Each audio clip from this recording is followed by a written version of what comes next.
Many people are familiar with down payment.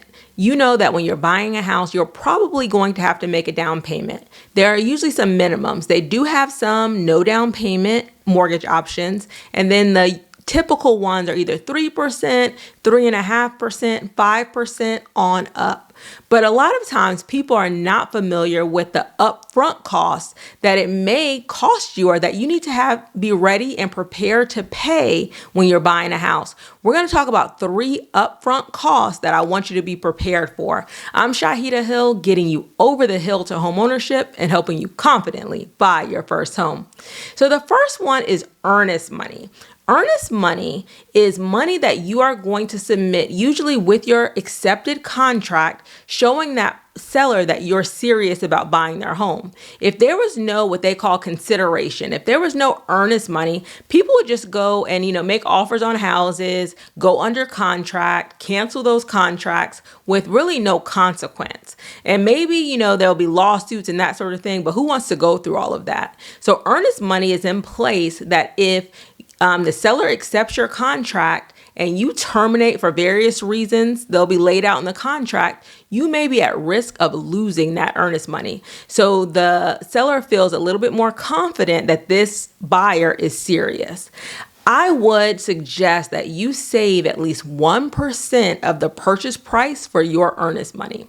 So earnest money for a $300,000 house could be on average around $3,000. So that's what I would advise you to save, at least $3,000. If you're in a more competitive market, you may have to put up more earnest money. If you're not in a competitive market, maybe it's more of a buyer's market, then you could put down less earnest money. But if you're trying to just be prepared, go ahead and save at least 1%. And I'm going to tell you at the end of this how you can get all your money back.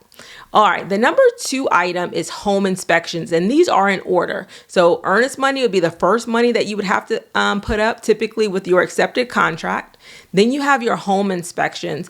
On average, home inspections are ranged between $350 and $500.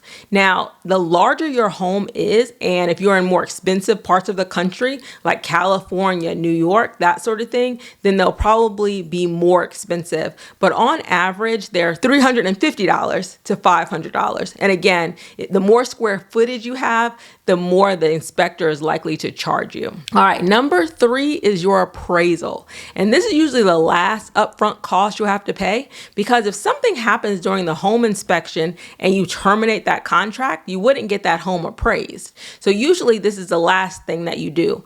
And the lender will schedule your appraisal, but typically they make you pay this appraisal fee up front, because if something happens during the term of that contract and you don't wind up buying that house, they don't want you to, just pay that with your closing costs, because closing may never happen.